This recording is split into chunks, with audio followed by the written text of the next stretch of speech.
Welcome back to ruralvacantland.com. This is Luke Smith, and I'm here today with Seth Williams of RE Tipster. Hey guys. And so, if you're watching this, you're probably on the recorded version. We're doing this live. We're in Grand Rapids, Michigan. I drove down from Traverse City up north, Michigan style up north, to meet Seth. Yeah, for sure. And we've been talking about land deals and where we started and where this came from, and what kind of land deals you do and I do, and comparing notes. And we're starting to go live here. So good morning, guys. Lisa, first name Sap, says good morning. Can you guys hear us and see us? Is everything working? I'll probably kick in a second. Yeah, good morning, Cheryl Kushner. Here we go. Thanks, Cheryl, guys. what's up?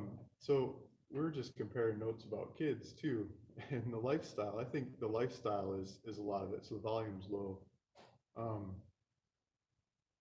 I don't know if maybe, what I didn't do is I didn't plug it in. There we go. Bear with me, guys. We'll see if that works better. So we got some microphones. So Seth runs RE Tipster, and I learned from this website and his information in the past. So I think one of the most valuable things I learned from Seth that I still use on a regular basis is this basic software called Agent Pro 24/7. He made these YouTube videos, and I think I found the YouTube video maybe before he even had it on his blog, because I didn't see it on his blog, but it was on his YouTube channel for a bit. And it was, what is Agent Pro 24/7 and how to use it. And he showed how to go, switch it from one version into the farming version, and you can search for land. You can search for vacant land by doing these different topics. And the volume's still low. Plug all the way in. Let's see. Maybe that'll work better. So he did searches like on the screen, like screen sharing search, and he did a couple different options, and he started pulling up land, and he started making these lists of land that you could make offers to based on the parameters that he was putting in. And I said, that is really neat. That is really cool. Like, I could put my own parameters in there. I could change it depending on the area and what it is I'm trying to buy and looking for, and I could make offers. And so I started playing with that, and I started making offers with that software before anything else that I got involved in, like Land Academy and other programs. I didn't want to pay for them. I was too cheap, and I started using the software that he was promoting to make offers. I made some silly little offers, like $100 here, $200 there on some desert squares, and nobody took my offers, but they got back to me. And they said, they yelled at me, or they told me off, or they told me how low my offers were and how ridiculous they were. They were too far off. But they answered my mail and they got back to me. And I thought that was an amazing thing. And so if I change the price and I change the wording, I change stuff, I might hit it cleaner. And so that was my introduction to Seth. He showed me how to do that by making just a basic YouTube video and sharing. He didn't know who I was, and I didn't know who he was, but I believed in what he was saying because he was showing it to me. And so that's meant a lot to me over time, and I've made numerous different YouTube videos like that with different softwares, different training and sessions and stuff for you guys, if you guys ever want to learn from. But Seth keeps making more and really detailed. You do detailed. You really think about it. Yeah. Sometimes it's too detailed. You cover the bases, you do a lot of research, and you produce really good stuff. Yeah, thank you. And he puts it on retipster.com. So if you've never been to retipster.com, you got to go check out retipster.com, and he'll teach you a lot about the land business there. Yeah. And then from retipster, you sell and promote and offer other products and services. Mm-hmm. Like what have you been working on? Yeah, so retipster.com, it's a blog I started back in 2012, and at the time I started it because I had gotten inspired by another blogger named Pat Flynn, who was just like writing tons of super helpful free, like stuff that I would be happy to pay for, and he was just giving it away for free, and it like made a huge difference in my life, just learning how to do things that he was teaching. And I thought, hey, maybe I could do that kind of thing for the stuff that I know about real estate and about land and that kind of stuff. And yeah, so it's kind of been a place where I just do a brain dump every week or so. And I make lots of videos. We've got a podcast now. And the goal with everything I put out there is to like really try to change somebody's life. Like by the time you get to the end of it, like you should have a totally new idea or some kind of actionable things that you can apply in your life. So, I mean, not every blog post is for everybody, but we really tried to not put just noise out there, but to really make stuff that's going to make a lasting difference for people. So yeah, and there's, land investing, that was kind of like my first love in real estate, the first thing I ever found any real success at. So just by default, that's what a lot of the stuff ends up being about. There's also stuff about rentals and finding good property management companies and other things that we're just generally interested in, like self-storage investing and that kind of stuff. Yeah. You've been getting into self-storage units? I haven't bought anything yet, but I've been looking into it a lot. It's one of those things that's always, it's seemed appealing because like each project is a lot more units. It's almost kind of like an apartment complex, but simpler because there's no toilets. You're not getting lots of phone calls at 3 a.m. It's easier to do from a property management standpoint. And I think there's a lot there. It's just that when you want to get like a significant notable facility, you're looking at like about $1 million usually. There's certainly cheaper ones than that, but the ones where you have a full-time property manager that handles everything are usually $1 million and up, from what I found anyway. Yeah, not a second-time job of 20 units down the street or something. Yeah, yeah, and I think like it's one of those, like it's one of the more passive real estate investments, but I still wouldn't call it passive. Like there's definitely a job that needs to be done in terms of finding tenants and keeping units occupied and that kind of stuff. Yeah, I haven't looked into them that much. I like land. Land's simple. It doesn't have very many moving parts, and there's so much of it. There's a huge dichotomy between buyers and sellers. There's the people that don't want it, don't know where it is. A lot of them don't even know where their land is. I mean, just like the software that you showed me to use of Agent Pro 24/7 and others, there's a lot of other software now. You can use software and technology, today's technologies, to find where land is that a lot of people inherited from generations ago. They're still paying taxes on. They don't even know where it is. They don't know what it looks like. They don't know anything about it. Like, why do I still own this land? They're don't wanters. They want to get rid of it. It's the same as people's garages. They have stuff in there they haven't seen for years. They have a garage sale and they just want to get rid of that stuff. They want to clean out their garage, make life simpler. So I doubt that there's really awesome storage units like that. There's more competition for people out there to buy them. And there might be. I mean, it's probably the smaller ones that aren't fully rented or they have too much debt on them, more debt than paying tenants, or somebody that doesn't have the nerve to kick out the non-paying tenants or something. Yeah, I think it's actually opportunities. There are some parallels I've found. I mean, I don't think you'll find a self-storage facility for like, a few $100, like that kind of thing. I don't think is a thing. But just in the few conversations I've had with sellers who are motivated, there is a lot of this stuff I've found where a person sort of buys it because it just seems like a good idea, but they haven't thought through any of the specifics of like, how am I actually going to take care of this thing? And they find out a year into it that like, this was a terrible idea. Like I never should have done this. This is actually costing me a lot. I don't know what I'm doing. And they just kind of end up in this situation where they're burned out and they want to sell out fast and for cheap. So that kind of thing is definitely out there, but there's sort of different. When I say cheap, that means something very different than in a land business where it's very, very, very cheap. So how'd you get started in the land business? Yeah, I got started, it was 2008. I had discovered another course by Jack Bosch. At the time, he was the only person really talking about the land business. Kind of owe him a lot just for making me aware of it when nobody else out there was talking about it. But yeah, I had been looking into like trying to flip houses and do rental properties and that kind of stuff.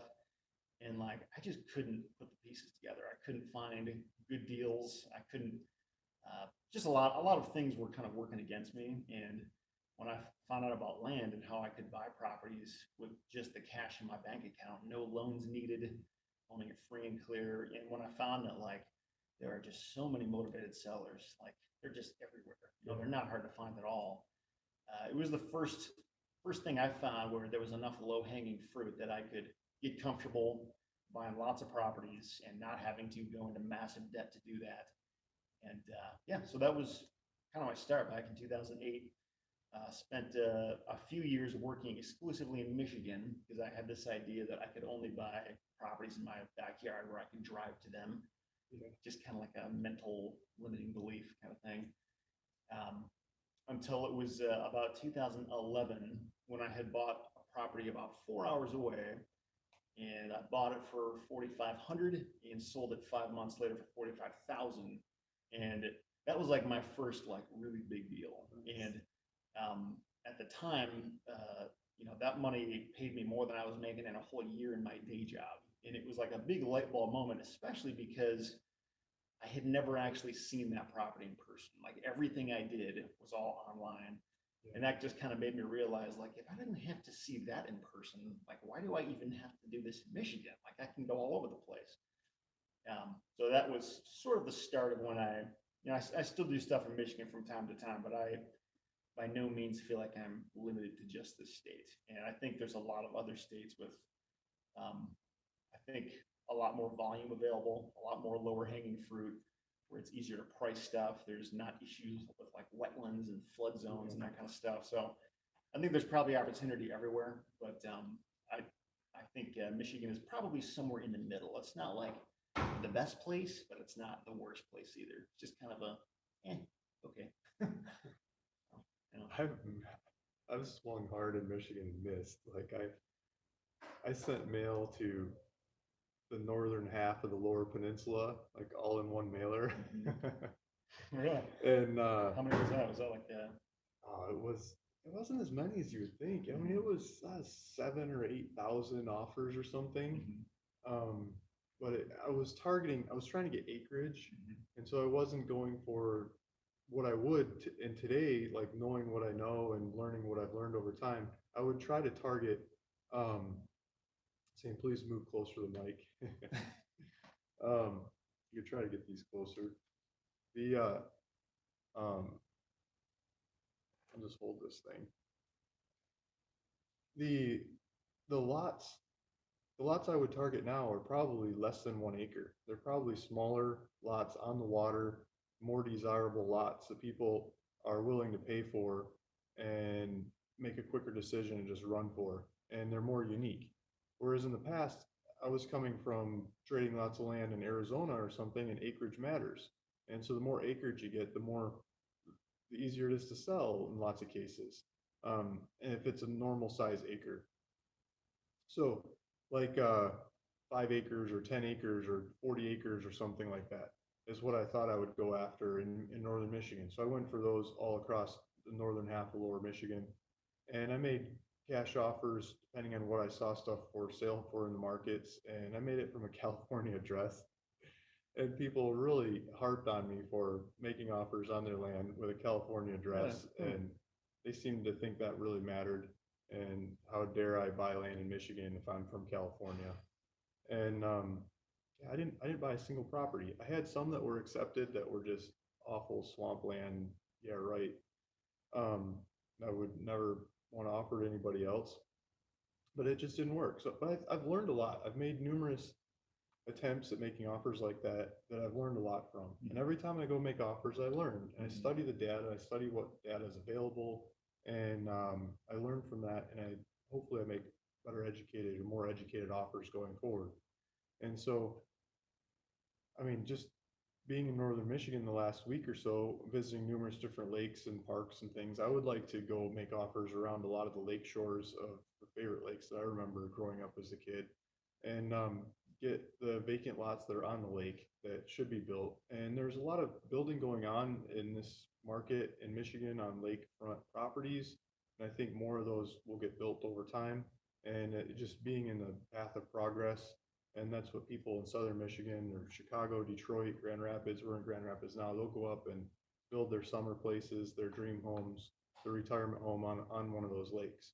And being in the way and offering it to them at a good price, I think could be a good thing.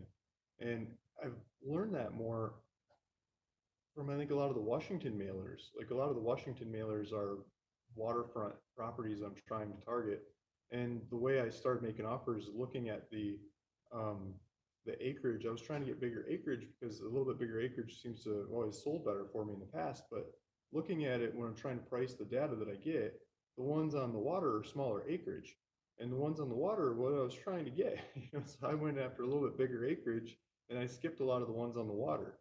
Um, and lots of times the ones on the water have higher assessments or higher taxes. And I'm always trying to get the lowest taxes because I'm just a cheapskate, right? But higher taxes aren't always a bad thing. They help point out the more desirable properties when the data set from that county is stacked that way. Not every county stacks them that way, but sometimes the assessors are pretty good at it, and they'll point out the ones that are probably going to be more desirable and sell a lot faster. And so I think looking at data that way and that piece of the data has helped a lot in getting more desirable properties Yeah. and being able to sell them faster. Yeah, it's interesting. Sometimes I wonder, and this is something we've actually been spending a lot of time trying to get our arms around, and it's sort of tricky. Is like what causes a property to sell fast? Is it because that specific property is desirable, or is it because that market in general is a place where people want to be, where there's like job growth, people are moving there.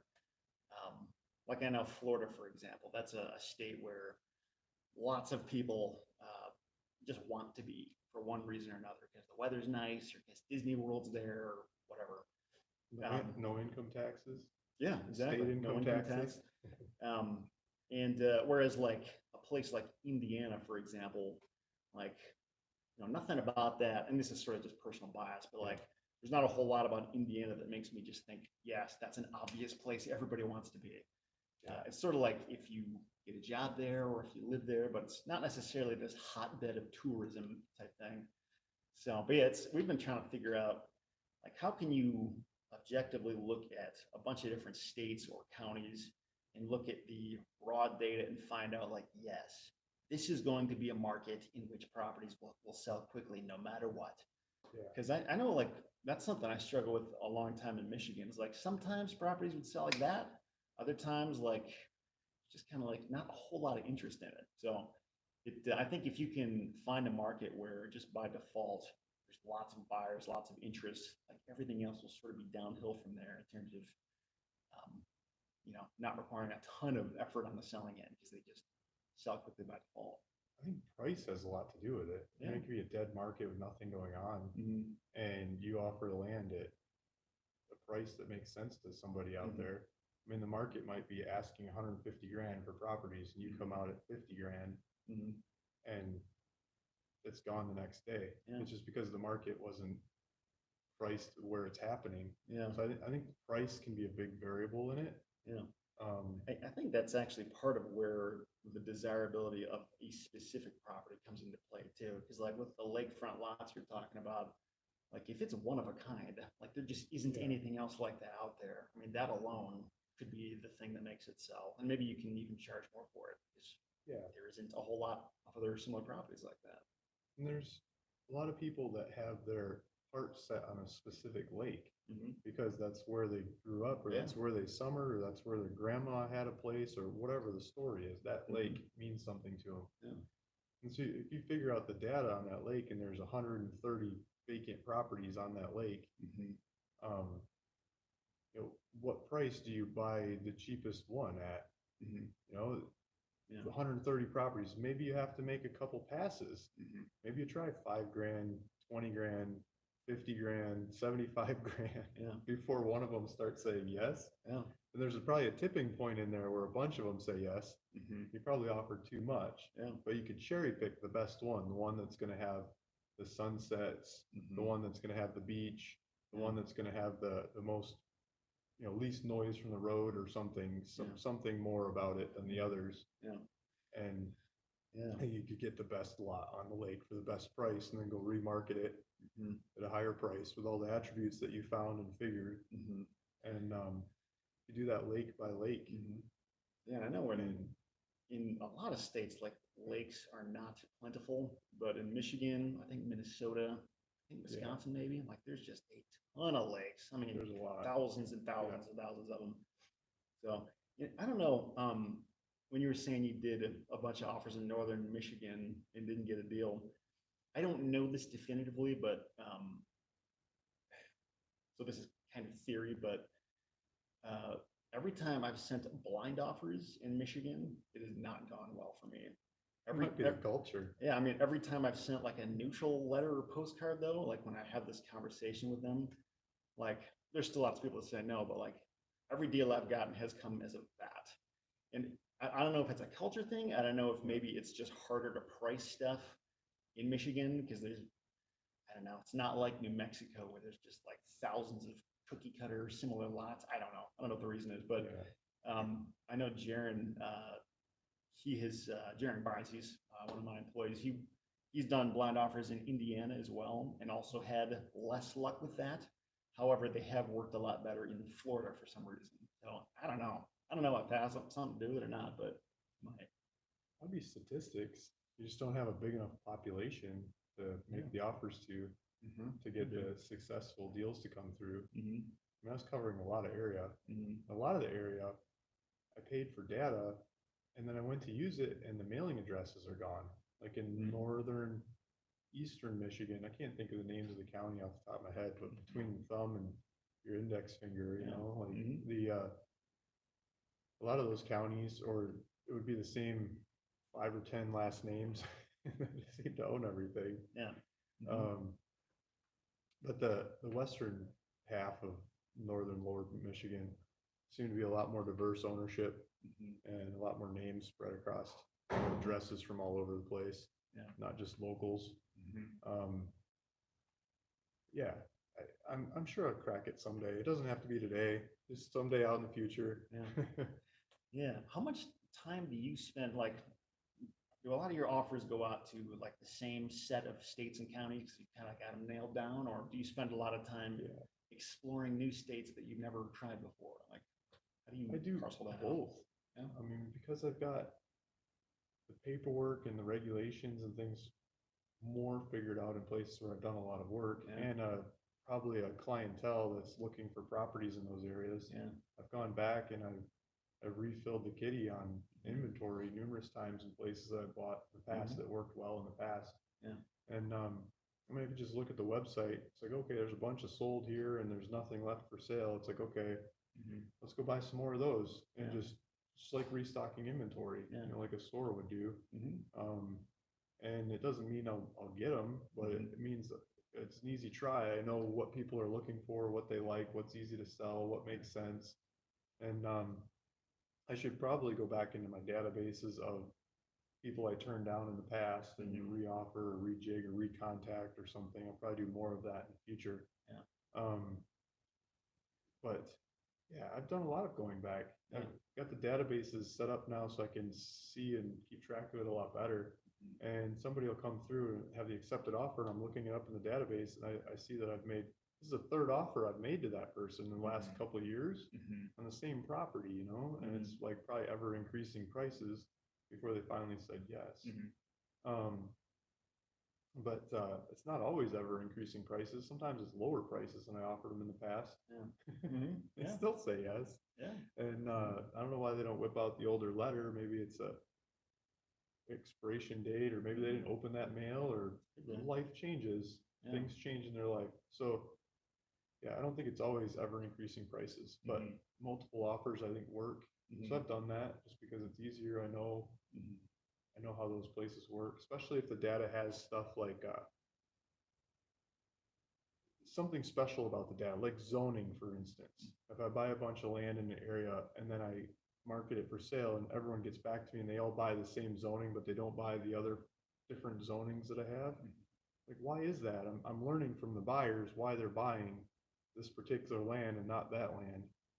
And say, okay, I see, it's obvious. You can build a small home there. You can have your RV there. You can, you know, the rules and regulations are a lot less and easier to do what you want to do.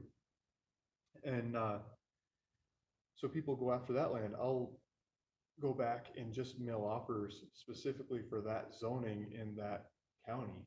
And if the zoning is accurate in the data that I have, I don't even have to buy new data. You can just use the same old data, send out some more offers. Yeah, if you can figure out places where RVs are okay long-term, I mean, that right there is a big deal. Yeah. And then you just hit that same zoning. That's assuming, I guess, the township and cities don't have some other add-on rule on top of it, Yeah. but You can learn that in certain areas, certain markets, or division of land. I think that when I started figuring out how to divide land in a couple different places, it's like, why not buy some more? Just go buy some more and divide that up and sell that, and sell it for cheaper than anybody in the market by a country mile, and just go buy some more and do it again and again and again. Yeah. And so a lot of people were really happy with the properties they got. Till some places started changing the rules on me. Have you done much subdividing of properties, or Hundreds of properties. Oh, cool. Yeah. Awesome. Yeah. Is that hard to do, or just kind of have to figure out the process in whichever county you're in? Yeah, it's just like you're saying with having an RV on the property. So it's different in different states.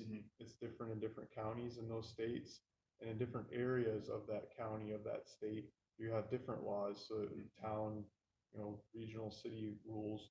So the rule of thumb is you try to find a really easy state to deal with where you understand the state laws, and then find really easy counties in those states where the county laws are really easy or non-existent's the best. When they don't even have county laws that address subdividing.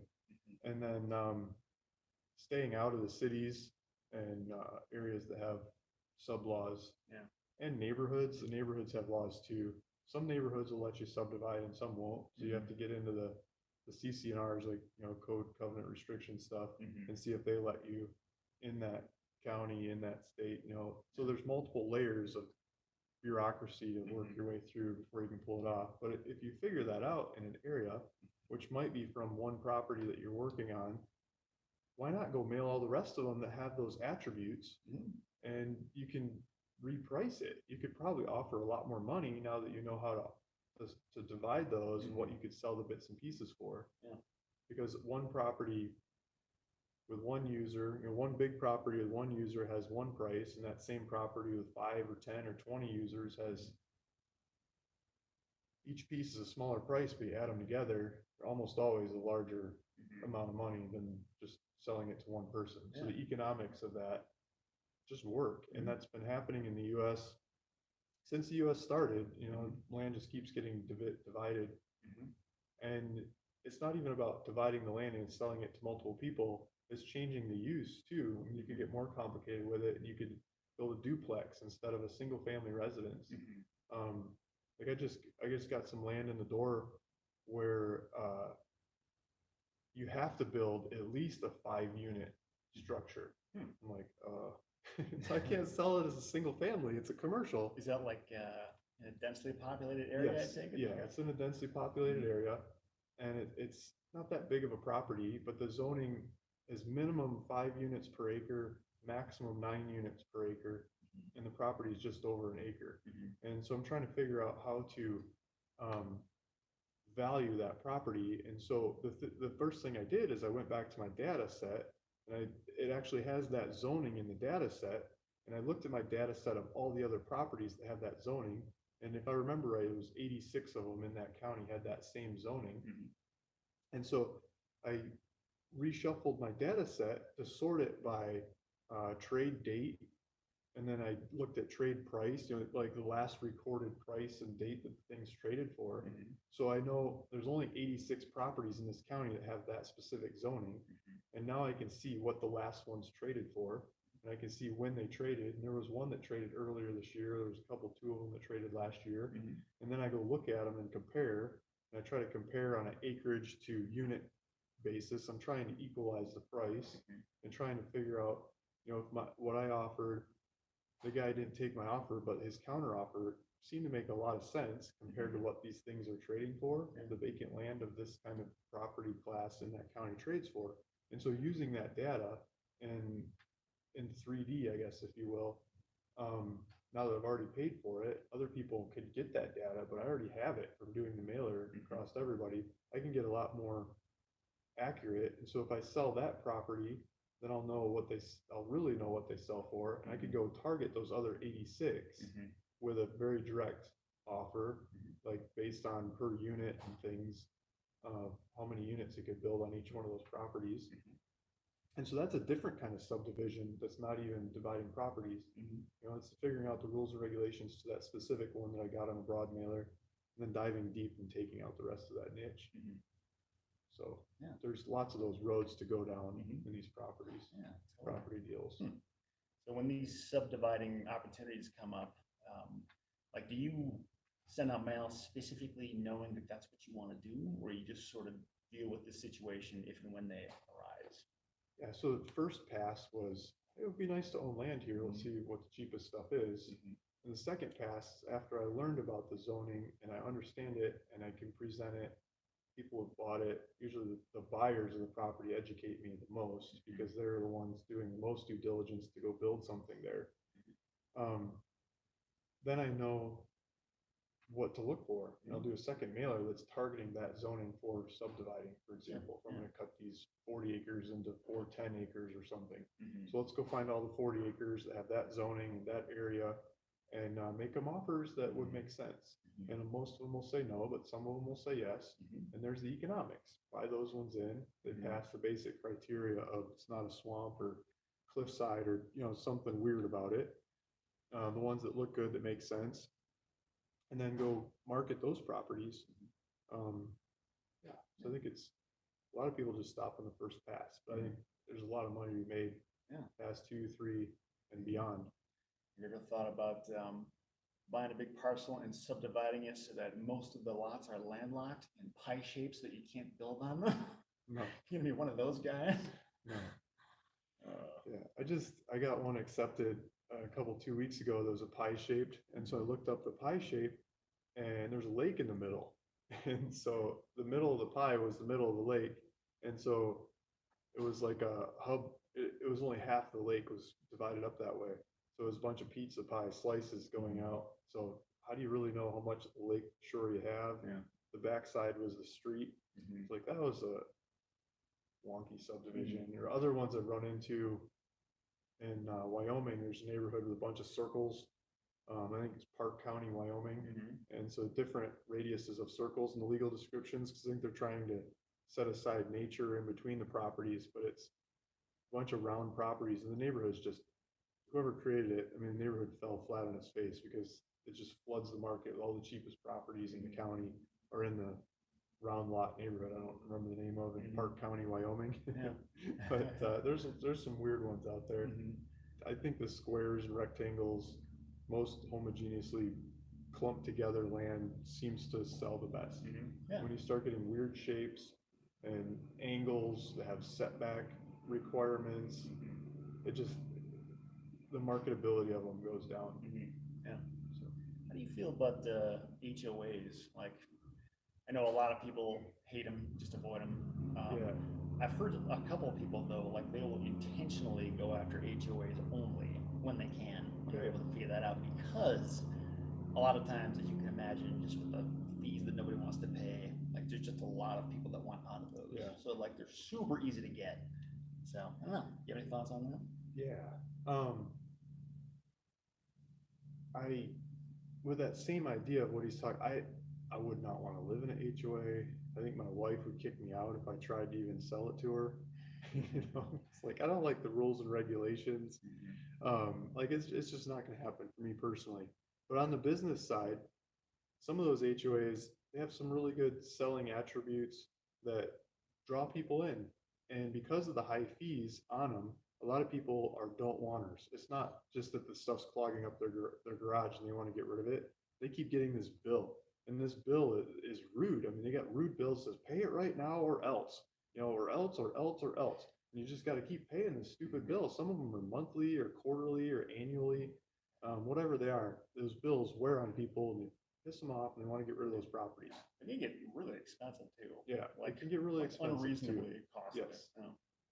So one of the ways I'd like to take advantage of that is I haven't done it, but I've been planning to, and I want to, and I just haven't had the time. I sold my boat a couple months ago, and I thought I'd buy a better one, doing the same blind, not blind offer, but cash offer kind of strategy, a systematic approach to boats. And so I've got the favorite marina in San Diego, Kona Kai Marina. It's beautiful pools and amenities and lots of nice stuff going for it, right? But it's expensive to keep a boat there. It costs a lot. And it costs a lot to keep a boat as everything breaks and its maintenance is crazy. And it's in the salt water, so it costs even more than Lake Michigan or Michigan freshwater stuff. It's really expensive, right? And so I do not want to pay for it. I don't want to pay for it. I like everything about it, but I don't want to pay for it. So I think when I have the time, money, and extra, to go pull that off, I would like to go to Kona Kai. It's the fanciest marina down there, closest to the ocean. I don't know if I use duct tape or painter's tape or something. I haven't figured out the exact approach yet, but tape cash offers to the boats that I like, the ones that look like something I would like. Offer them ridiculously low cash offers and wait. I mean, the first people that call me back, they're gonna hate and they're gonna yell at me and everything because they are actually visiting their boat and they're using it.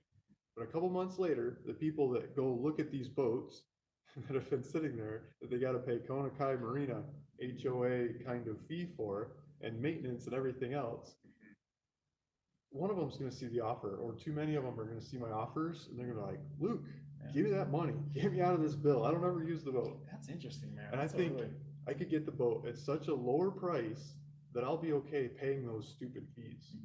And my kids can play with the amenities that are there, and I can drive right up, take the kids out in the water, and have fun in the ocean with them without me believing that I'm paying those fees. I'd suck up those fees because I got the boat at such a lower price than market on the boat. And theoretically later on, I could probably sell the boat to somebody else for more than I got it for after using it for a while and paying the fees, net them all in there. I think I could pull that off at a net positive. It's not a money making proposition. It's just to have fun. But I think it could almost pencil out to be a lot easier to do that. And I think if you approach land that way, I think you could totally pull that off if there's a certain HOA that you believe in, it's got the right golf club or the whatever that you really like, you could take advantage of those fees and get the property cheaper. It's a liability. You're buying a liability. Yeah, for sure. Unless you buy it cheap enough and can sell fast enough, but yeah, that's almost the wild card. Like sometimes they will sell really quick, but yeah, a lot of times I don't know. Sort of depends on, again, if that HOA is a place where people want to be, or building in the area. Yeah. A lot of times though, like the reason people are selling out so cheap is not, so yeah, kind of have to take it each case by case basis, like look at the situation for what it is. But, yeah. Hey, so I've run into numerous neighborhoods. Sometimes they're HOAs, and sometimes there's road maintenance fees. But I'll mail offers to that county or that area, and just that neighborhood lights up. It seems like a lot of people from that neighborhood get back to me and they say yes. They're usually the first ones to say yes on my campaign. And so I used to buy some of them a lot more than I do now. But I've learned that those are like the broken neighborhood. Like that's the one that something's wrong. I'm missing it. Something's wrong. Yeah. I don't know if you've run into that in different mailers you've been into, or yeah, I have, and I know what you mean. Like there is something wrong. It's usually not obvious, and you're not going to figure it out unless you spend like hours interviewing property owners, or you just buy the thing and you figure out months down the road, and you're like, oh, that's what the problem is. So yeah, I'm very familiar with that. It's frustrating, because I don't know if there's a magic wand you can wave just in every county and find out what those answers are. I don't think there is. Sometimes the data will be easily available, but a lot of times it's not. Yeah, definitely. So I've skipped a lot of comments that have gone by. Maybe I could look back and see if there's some questions. If you guys have questions for us, let's see if I get my finger out of here.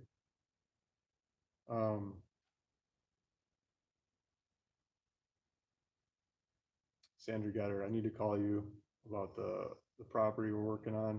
I'm still in Michigan. I'll be back in California. My kids will be back in school on Monday, and we can work on that one. Yeah, please mention Seth's YouTube channel name. Yeah, the YouTube channel name, I don't know if it has a name. I think it's Seth Williams. It used to be. I actually changed that about a year ago. It's RE Tipster. Okay. So just RE for real estate and then Tipster. If you search that on YouTube, you'll find it. Okay. I'll add it to the description below after for the recorded version of the video. Yeah. Eric Myers says hello from Oregon. What's up, Eric? Eric just I don't know how much I should say or not. He just picked up a large piece of cash for me on a property we sold. He was in the area, so he's delivering cash. I'm happy to see. Hopefully, he didn't take off with it. See, George, try refresh. Good morning, everybody. Is it retipster.com? It is. Yeah. Yep. Dan Pocky says hi, Luke. Hi, Dan. MLY says I can't hear you. Hopefully, bump up the volume. Please move closer to the mic. I think we figured that out. We plugged in the microphone. Hopefully that's working. Luke's Country Pickin' Store, exactly. Morning. Boats or money pit, exactly. Ringo Starr says boats or money pit. I know they're a big money pit. I was born and raised in Michigan, and I'm driving around Michigan. Not most, but a lot of the people on the road are dragging boats around. That's what I remember as a kid. I think there's more boats per capita in Michigan than anywhere else in the country. I mean, it's a culture thing. It's just lots of lakes, lots of water. You got to get out and enjoy it. And that's one of the tools that works really well to do it. What kind of boats are you into? Is it like fishing boats or like fishing. sailboats? Or? I like fishing boats. Okay. I like sailboats too. I spend more time on fishing boats. So this last boat I had was from, let me hit some buttons here, was made in Mexico, in Baja and Ensenada. Is Mexican made boat. And so some people use them for like running cocaine from Colombia to the US or something, because they've got really good gas mileage and they go pretty fast, and they handle well in the ocean. But the main thing that they're made for is fishing. They're fishing boats, and a lot of the Mexicans use them for fishing, and they do a lot of fishing with them. And so they American them up a little bit with like fancier railings and a little more look to them than just cold hardcore utility. But I mean, it's still very much of a fishing boat, more of a commercial kind of fishing boat. No cushions, nowhere to sit. I mean, you hang on for dear life and you go for it. It's not very kid friendly. No, yeah, so I sold that one. And but I bought that boat in 2008, and the market went down. Nobody was buying boats. Yeah. It was a terrible time for a lot of people, but it was also a great time. Like if you had liquidity and cash, like man, there were so many deals on everything back then. Yeah. But Horsemanship Academy, a business for my wife. We bought it in 2008, came out of the 2008 crash. Business still going, pays really well. It was a really good investment. We bought horse trailer in Scottsdale, Arizona. Scottsdale was like a ghost town. We drove from San Diego to Scottsdale. Everything was like for sale, nobody around. It just seemed so eerie and weird. We've got to get out of here, but everything was for sale. That horse trailer, we haven't sold it. We could probably sell it for more after using it for however many years. Probably sell it for more than we bought it back then. Yeah, everything went on sale. I think we should wrap this up. Seth has other things to do today. I don't want to take all of his time. So if you guys had any questions, we're going to try them, but I don't see them going by. Mainly the questions are from me to you, you to me. Yeah. So I think it's great to meet. Good talk. Keep it going over time. Yeah, for sure. And thanks everybody for coming on and listening and watching. And hopefully you see the recorded version over time too. I'll add some links and some more information to the description below about Seth and what he offers RE Tipster and his YouTube channel. I think there's a lot of good information there about buying, selling land, different real estate angles. Just try to be helpful. So hopefully somebody out there will find something of value there. Exactly. Thank you. Yeah, Thanks absolutely. for coming on. You bet. Thanks, Luke. Thanks, guys. See you in the next one. You guys. Bye.